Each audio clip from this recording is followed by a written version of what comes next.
우리 하나님의 크신 사랑 안에서 주님께서 우리에게 어떠한 언약의 말씀을 하셨고 그 언약의 말씀이 얼마나 위대한 말씀인지를 다시 한번 붙들고 우리 믿음으로 살아가는 모든 성도님들이 될 수 있기를 간절히 소망합니다. 오늘 읽은 본문 말씀에서 하나님께서 하시고자 하는 핵심의 말씀은 언약에 관한 말씀입니다. 하나님께서 다윗을 다시 한번 이스라엘 왕으로 세우시는 그 모든 것은 다 하나님의 언약의 말씀 때문이었습니다. 압살롬의 반역을 이겨내고 또 세바의 반역도 물리치고 이 다윗이 다시 한번 이스라엘의 왕이 될 수 있었던 것은 하나님의 전적인 언약을 이행하시는 그 하나님 덕분이었음을 알 수가 있습니다. 사실 다윗이 왕이 된 것도 하나님의 은혜이고 다시 한번 왕으로 세워지게 된 것도 하나님의 언약의 말씀 덕분입니다. 다윗에게는 어떠한 공로도 없고 내가 왕이 될 만한 자격도 없으며 또한 죄로 인해서 완전히 무너졌지만 다시 한번 왕으로 세워진 것 또한 하나님의 은혜였습니다. 그래서 우리 이 말씀을 통해서 하나님께서 우리에게 주시는 것은 모든 것이 하나님의 은혜이며 하나님의 언약의 말씀 덕분이라는 사실을 우리에게 가르쳐 주고 있습니다. 오늘 읽은 본문 사무엘하 21장의 말씀은 사실 시간적으로 보면 지금 이때에 기록된 상황은 아닙니다. 훨씬 이전에 다윗이 범죄하기 전에 있었던 사건임을 알 수가 있습니다. 그런데 이 말씀을 왜 이 뒤쪽에다가 옮겨서 기록을 했느냐 하는 것은 하나님께서 다윗이 다시 한번 왕으로 세움을 받게 된 것은 하나님의 언약 덕분이다라는 것을 강조하기 위해서 앞에 있던 사건을 뒤에다가 기록을 한 것입니다. 원래 순서상으로 따지면 아마도 사무엘하 9장에서 10장 이 사이에 이 사건이 있었다는 것을 우리가 짐작을 해볼 수가 있습니다. 근데 이 말씀이 뒤로 옮겨진 것은 하나님의 언약 덕분이다라는 것을 기억하기 위함을 여러분들이 생각하시고 오늘 우리에게는 어떠한 언약의 말씀을 주셨는지 한번 마음속으로 말씀을 잘 새길 수 있었으면 좋겠습니다. 먼저 1절 말씀을 보시면 다윗의 시대에 해를 거듭하여 3년 동안의 기근이 있었다고 말씀을 하고 있습니다. 3년 동안의 기근이 있었다는 것은 이건 이스라엘 백성들의 입장에서는 보통 일이 아니라는 것을 말씀하고 있습니다. 왜냐하면 하나님께서 출애굽한 이스라엘 백성들에게 말씀하실 때 너희가 가나안 땅에서 하나님의 말씀을 잘 듣고 하나님을 신실하게 섬기면 이 땅 가운데에서 풍족한 은혜를 누릴 수 있게 하실 것이라고 말씀하셨고 또한 너희가 하나님의 말씀에서 떠나서 죄악된 길로 걸어가면 이 땅 가운데에 기근과 여러 가지 어려운 문제가 있게 될 것이라 하나님은 말씀하셨습니다. 그런데 3년 동안의 연속적인 기근이 있었다는 것은 뭔가 이스라엘 백성들이 하나님 앞에서 잘못된 길을 걸어갔기 때문임을 가르쳐 주는 말씀입니다. 그런데 그때까지만 해도 왜 이런 일이 있었는지 알지 못하고 있다가 3년이 지난 후에 다윗이 기도를 하면서 하나님의 뜻을 온전히 깨닫게 되었다. 이렇게 성경은 말씀하고 있습니다. 우리가 하나님 앞에서 기도를 하는 가장 중요한 이유가 바로 여기에 있습니다. 하나님의 뜻을 온전히 깨닫지 못하면 우리는 계속해서 잘못된 길을 걸어가게 될 것이고 계속해서 그 어려운 문제 가운데에 해결함을 받지 못합니다. 그런데 기도를 하는 순간 하나님은 우리에게 말씀해 주시고 우리가 무엇을 잘못하고 있는지 하나님의 뜻을 바로 깨달을 수 있도록 하나님께서는 답을 주신다는 것입니다. 그래서 기도를 할 때에 우리의 문제가 온전히 풀어지는 시점이고 하나님의 은혜가 다시 회복되고 부어지는 시간이 바로 기도하는 시간이다라는 것을 우리에게 말씀해 주고 있습니다. 다윗이 하나님 앞에서 이 3년의 기근의 문제를 놓고 기도하고 있을 때 하나님께서 정확한 답을 주십니다. 어떠한 답을 주십니까?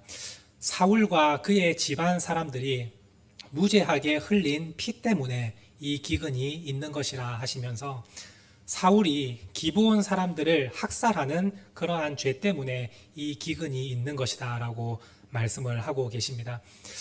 사울과 그의 집안 사람들이 기브온을 학살하는 일이 우리 성경에는 기록되어 있지 않지만 그 당시에 있었던 것으로 보입니다. 왜 사울이 기브온 사람들을 죽였고 하나님은 그 죄를 왜 심각하게 바라보고 계시는지를 오늘 말씀을 통해 알 수가 있습니다. 사실 기브온 사람들은 지금 현재 다윗의 시대부터 약 400년 전에 있었던 약속으로 거슬러 올라갑니다. 여호수아가 이스라엘 백성들을 출애굽한 백성들을 가나안 땅으로 이제 옮기기 위해서 전쟁을 하고 있을 때에 기브온 사람들이 여호수아를 찾아와서 마치 자기는 가나안 족속이 아닌 것처럼 멀리서 온 사람들인 것처럼 속여서 그들과 언약을 맺습니다. 여호수아가 이들을 반드시 지키고 화친을 맺는 언약을 하나님 앞에서 맹세를 합니다. 그런데 그것이 비록 그들이 속이고 거짓으로 맺은 언약이었지만 하나님 앞에서 약속이 된 것이었음을 성경은 정확하게 말씀하고 있습니다. 그래서 하나님은 그 언약의 말씀이 400년 전에 있었지만 끝까지 하나님은 기억하고 계신다는 것을 알 수가 있습니다. 하나님은 언약을 반드시 생각하시고 신실하게 지키시는 분이심을 사람과의 관계에서의 언약에서도 그것을 알 수 있도록 우리에게 가르쳐 주고 계십니다. 이 언약이 체결된 이후부터 이제 이스라엘 민족은 기브온 사람들을 절대 해할 수 없습니다. 그들을 온전히 지켜주고 또한 화친을 맺는 언약을 맺었기 때문에 그들을 해할 수 없습니다. 또한 기브온 사람들은 이스라엘 안에서 종노릇하고 나무를 패고 물을 길러주면서 그들을 온전히 섬겨야 하는 의무가 있었습니다. 이 두 상황 가운데에서 이스라엘 민족은 그 언약을 계속해서 이행하고 있었는데 400년이 지난 시점에서 사울이 이 언약을 깨뜨리고 기브온 사람을 학살하기 시작한 것입니다.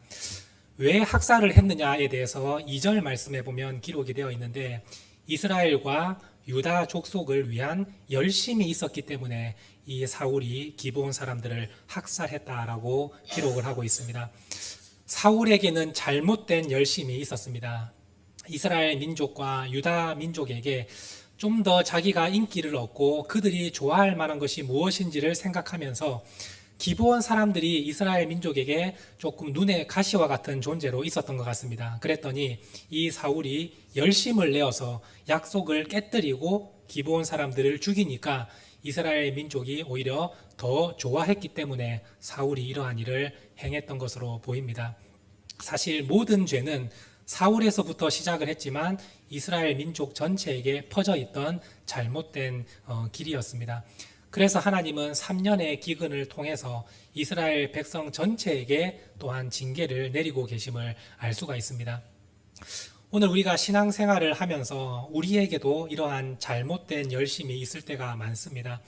사람들의 눈을 의식하고 또한 내가 사람의 생각으로 행하면서 내 열심을 나타낼 때가 많습니다. 그런데 그 열심이 하나님 보시기에 잘못된 열심이 될 수 있다는 것을 우리는 기억해야 합니다. 하나님의 말씀 안에서 우리는 열심을 내고 하나님의 그 사랑 안에서 우리가 열심을 내어야 하는 것이지 이 말씀에서 벗어난 일을 행하는 열심은 오히려 더욱더 죄악으로 달려가는 길임을 여러분들이 기억할 수 있게 되기를 원합니다. 우리가 신앙생활을 하며 교회에서 봉사할 때도 열심을 내면서 봉사를 하는데 사람에게 상처를 주면서까지 열심을 낼 때가 있고 교회가 찢어지고 분열될 때도 우리가 열심으로 그 일을 행할 때가 참으로 많습니다. 그런데 이런 열심은 하나님 앞에서 결코 바른 열심이 아니라는 것을 여러분들이 기억할 수 있게 되었으면 좋겠습니다. 여러분들이 이 말씀을 대할 때 사울의 열심이 혹시 나에게는 있지는 않았는가 다시 한번 살펴보시고 혹시 나에게도 이러한 열심이 있었다면 하나님의 말씀 안으로 다시 회복되고 주님이 기뻐하시는 열심을 내는 우리가 될 수 있기를 바랍니다. 각자에게 주시는 은혜의 말씀이 있을 거라 생각을 합니다. 그 말씀을 놓치지 마시고 성령께서 깨닫게 하시는 그 말씀을 온전히 붙들어서 오늘 우리에게는 하나님이 기뻐하시는 열심만이 임하여서 공동체가 살아나고 찢어진 공동체가 회복되고 상처 입은 사람이 세움을 받는 그러한 열심이 우리 모든 성도들의 삶 가운데에 넘쳐나기를 소망합니다. 이 사실을 다윗이 기도하면서 온전히 깨닫게 되었습니다. 다윗이 기도하지 않았더라면 이 사실을 제대로 알지 못했을 것입니다. 그런데 하나님 앞에 하나님의 얼굴을 구하며 주님의 뜻을 묻고 기도의 자리로 나아갔더니 하나님께서 이스라엘 백성에게 내리신 이 3년의 기근, 그 징벌의 의미가 무엇인지를 정확히 깨닫게 되었습니다. 그때부터 다윗이 이 문제를 해결할 수 있는 방법으로 이제 온전히 나아가게 되는 것을 볼 수가 있습니다. 오늘 우리 성도님들의 삶 가운데에도 여러 가지 어려운 문제를 마주할 때가 있을 겁니다. 그런데 가장 안타까운 것은 그 문제 앞에서 하나님께 기도하는 것을 우선순위로 두지 않고 사람의 생각과 사람의 방식으로 열심히 뛰어다니는 모습을 볼 때 참으로 안타까운 마음이 먼저 듭니다. 왜냐하면 그 문제를 통해서 하나님은 기도하라고 말씀하시고 하나님의 뜻을 깨달으라고 그 문제를 허락해 주시는데 우리는 기도의 자리로 나아가기보다 그 문제를 어떻게 해결할지에 더 집중하면서 살아가는 모습을 볼 때가 있지 않습니까? 그런데 그것은 문제를 결코 해결하지 못합니다. 사람의 생각이 더욱더 깊이 관여될수록 문제는 더욱더 심각해지는 것을 우리는 삶으로 겪지 않습니까? 여러분들이 그 사실을 알면서도 사실 문제가 다가올 때는 오히려 기도의 자리보다 사람의 생각이 더 앞설 때가 많습니다. 그런데 이제는 우리가 모든 문제 앞에서 먼저 하나님께 기도하기를 결단하는 성도님들이 될 수 있기를 바랍니다. 이 문제를 통해서 하나님께서 나에게 어떠한 말씀을 하시기를 원하시는가, 여기에 해답이 있다는 것을 기억하시고 먼저 하나님께 엎드려 기도할 수 있게 되기를 원합니다.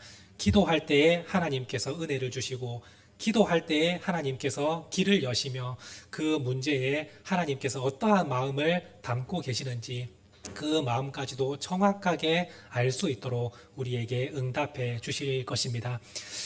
오늘 다윗이 기도를 통해서 문제의 원인을 정확하게 파악을 합니다.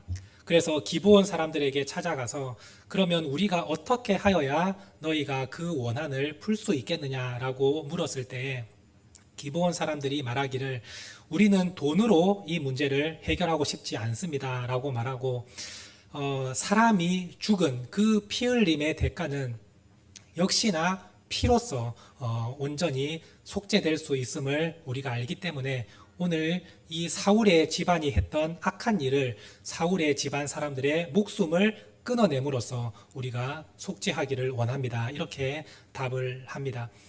사실 기브온 사람들의 입장에서는 자기의 가족이 죽고 이웃이 죽고 친한 사람들이 아무 이유 없이 죽었던 그 상황에서 얼마나 마음의 고통과 원통함이 있었겠습니까? 사울 시대에 그러한 핍박을 받아서 억울한 죽음을 당했는데 이게 다윗 시대까지 이어졌을 때 하나도 어떠한 위로의 말도 보상도 없이 이 오랜 기간을 살아갈 때에 기브온 사람들이 받았을 마음의 상처가 얼마나 깊었을지를 우리가 한번 생각해 볼 수 있기를 바랍니다.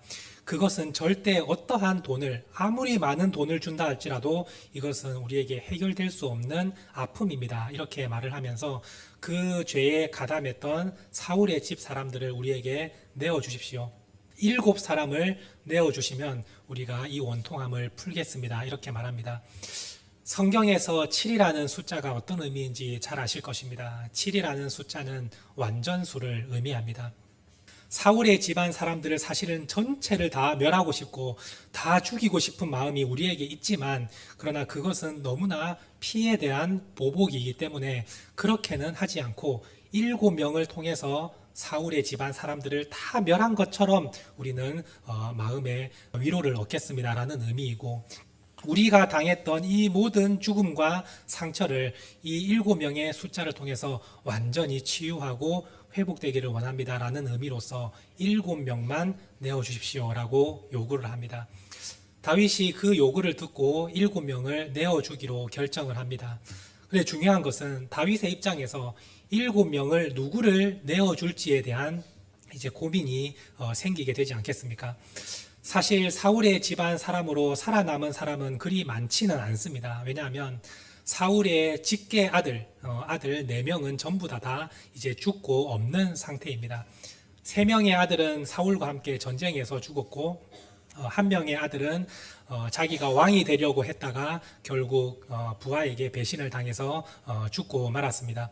이제 사울에게 남은 사람은 첫 번째 아들인 요나단의 아들, 우리가 잘 알고 있는 다리를 저는 무비보셋, 그 손자가 남아있고, 사울의 첩 리스바에서 낳은 두 명의 아들이 남아있고, 사울의 딸 메랍이라는 딸에게서 낳은 5명의 아들이 남아있는 상태입니다. 총 합치면 8명의 아들이 그 손자를 포함해서 자녀가 남아있는 상태였는데, 이 8명 중에서 7명을 추려내야 될 때 다윗이 어떻게 행동을 하고 있는지를 한번 보시기 바랍니다.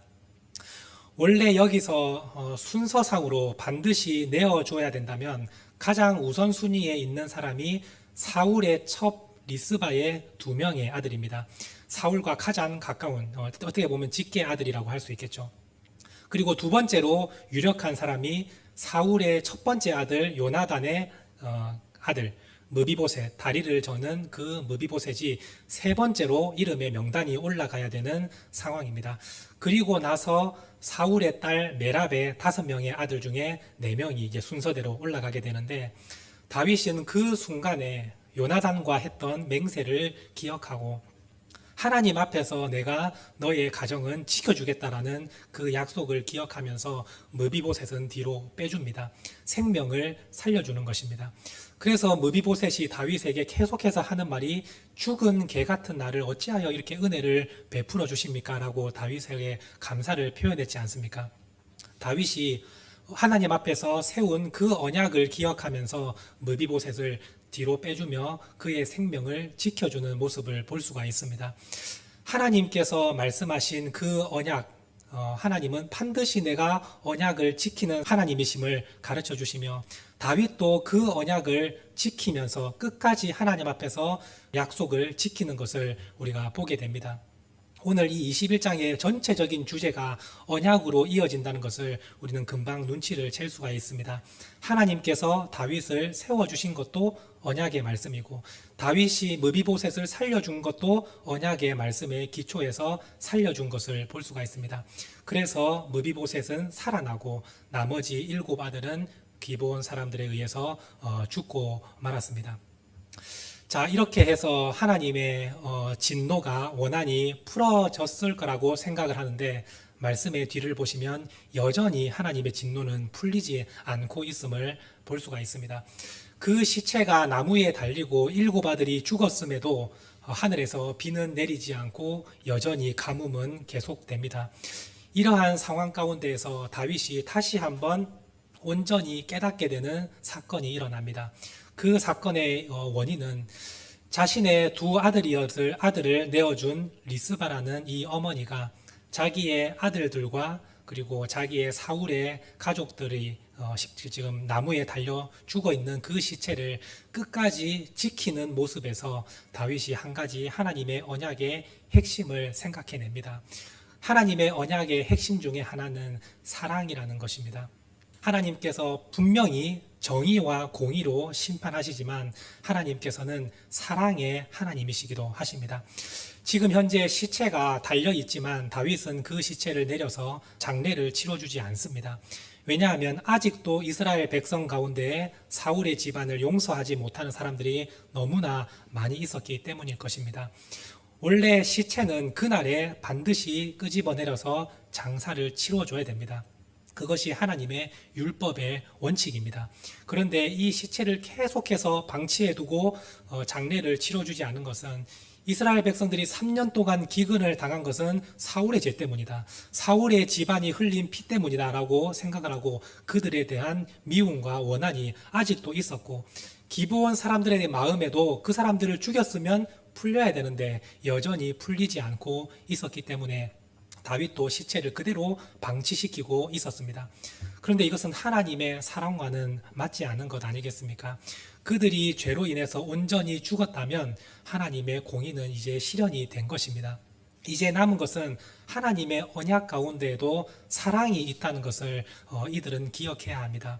그들이 원수를 갚았으면 이제는 그들을 품어주고 온전히 용서를 베풀어야 되는 것이 중요한 것이고, 또한 이스라엘 민족 가운데에서도 자기들은 죄가 없고 마치 사울 집안만 죄가 있는 것처럼 생각했지만 하나님은 이스라엘 백성 전체가 죄를 지었다고 말씀하고 계십니다.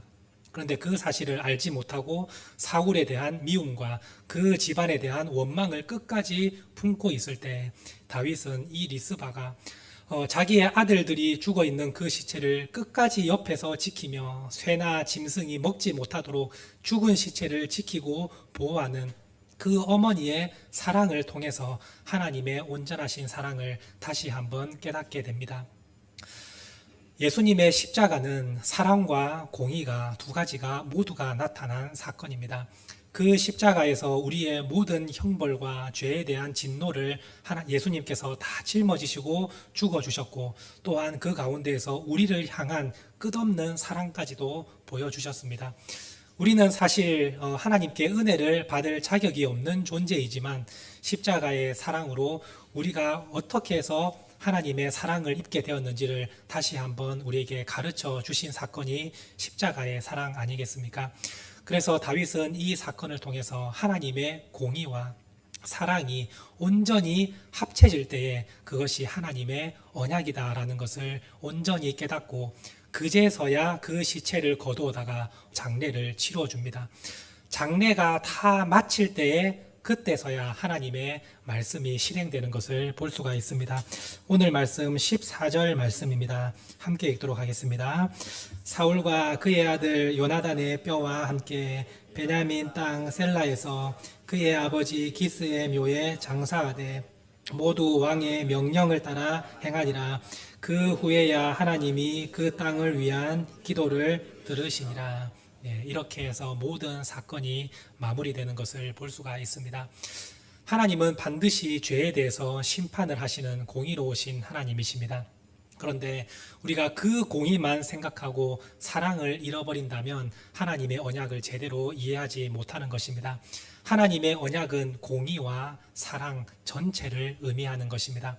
오늘 우리에게 베풀어 주신 십자가의 언약은 사랑과 공의 모두를 포함한 것입니다. 우리가 사실 은혜 받을 자격이 없고 죄에서 구원받을 자격이 없지만 주님께서 공의와 사랑을 통해서 우리에게 온전한 은혜를 베풀어 주시고 구원을 해주셨다는 사실을 여러분들이 항상 기억하시기를 바라며, 우리가 십자가의 은혜를 통해서 하나님의 자녀가 되었고 또한 이 세상을 살면서 하나님께서 항상 함께 하시며 우리를 구원해 주신다는 그 모든 언약의 말씀 가운데는 항상 하나님의 공의와 사랑이 함께 있다는 사실을 기억하시고, 우리가 그 사랑을 받았으면 오늘 우리도 누군가를 진정으로 용서해 줄 수 있는 성도들이 될 수 있기를 바랍니다. 오늘 말씀을 통해서 이 은혜를 깊이 기억하시고 하나님의 언약 가운데 더욱더 가까이 나아가는 믿음의 성도들이 될 수 있기를 간절히 소망합니다. 기도하시겠습니다. 하나님 아버지 감사드립니다. 오늘도 거룩한 주일을 허락하여 주시고 하나님의 말씀으로 다시 한번 새로운 은혜를 깨닫게 하심에 감사를 드립니다. 오늘 말씀을 통해서 하나님은 반드시 죄에 대해서 심판하시고 그 죄를 끝까지 물으신다는 사실을 우리가 또한 기억하며 하나님의 공의와 하나님의 정의가 있음을 우리가 잊지 않게 하시고 항상 말씀 안에서 죄를 멀리하며 하나님이 기뻐하시는 삶을 살아갈 수 있도록 도와주시고 항상 기도하면서 하나님의 기쁘신 뜻을 온전히 깨달아 하는 우리 성도들이 될 수 있도록 도와주시옵소서. 또한 하나님의 언약의 말씀에는 항상 사랑이 있음을 기억할 수 있기를 원합니다. 우리가 죄인이지만 하나님의 사랑으로 구원을 얻었음을 기억하며 오늘 우리도 그 사랑을 온전히 세상 가운데 전할 수 있는 믿음의 성도들이 되게 하여 주시옵소서. 감사드리며 예수님의 이름으로 간절히 기도드립니다. 아멘.